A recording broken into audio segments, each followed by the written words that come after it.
Wilhelm Wundt fue un filósofo y psicólogo alemán considerado el padre de la psicología experimental. Nació en Neckarau, hoy Alemania, en 1832.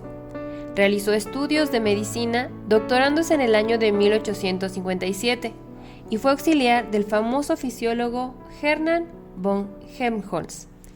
Creó el primer Instituto de Psicología Experimental en 1879, incorporado inicialmente a la Universidad de Leipzig, y años más tarde, en 1987, obtuvo una sede propia. Este evento es considerado un hito importante en la historia de la psicología, ya que marcó el comienzo formal de la disciplina como una ciencia independiente de la filosofía. Los experimentos que se llevaban a cabo en este instituto incluía el análisis de las sensaciones, procesos mentales, sentido del tiempo, atención, memoria y asociación de ideas. Para algunos historiadores, Leipzig fue denominada como el laboratorio en psicología mejor equipado del mundo. También creó la primera revista de psicología experimental llamada Estudios de Filosofía en el año de 1881. Su propósito era publicar los trabajos del laboratorio de Leipzig, en donde tuvo estudiantes que contribuyeron de forma importante a la psicología, como el alemán Oswald Kulpi, el danés Alfred Lehmann y los norteamericanos James McQueen Cattell y Edward Titchener. Wundt pensaba que la fisiología era un instrumento para convertir a la psicología en ciencia. Utilizó el método introspectivo para obtener sus resultados. La introspección para Wundt significaba tener la experiencia. Con tener experiencia se refería a observar. Aplicaba técnicas y métodos en los cuales sus participantes describían con sus palabras experiencias mentales y emocionales en respuesta a estímulos controlados en el laboratorio, un método que en la actualidad es criticado. Sentó las bases para el estudio de los procesos mentales y la experiencia subjetiva. Este método planteaba centrarse en el estudio de los procesos mentales como la atención, la voluntad o la emoción de una manera objetiva y científica. Wundt consideraba a la psicología como la ciencia de la experiencia, cuyo objeto de estudio era la conciencia, y consideraba a la experiencia como una respuesta conductual.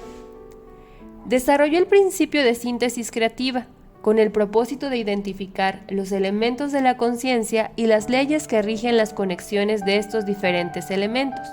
Por ejemplo, cuando escuchamos la palabra perro, creamos una representación mental del perro, pero las palabras separadas podrían no significar nada, es decir, las capacidades mentales son más que la suma de sus partes.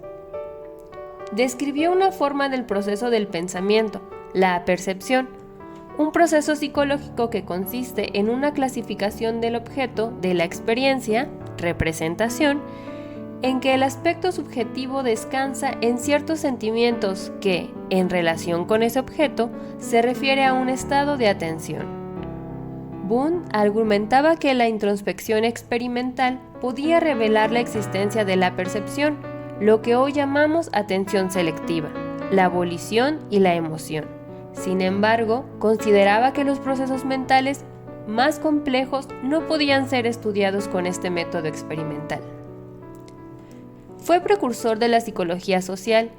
Pensaba que la cultura es el reflejo del desarrollo histórico de la humanidad y a través de ella se podía entender a las personas. Puso énfasis en el lenguaje.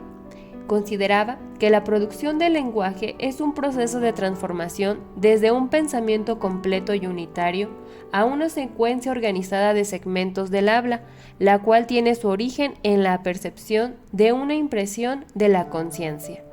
Una de sus obras más extensas, La psicología de los pueblos, aborda el estudio del lenguaje, el mito y las costumbres.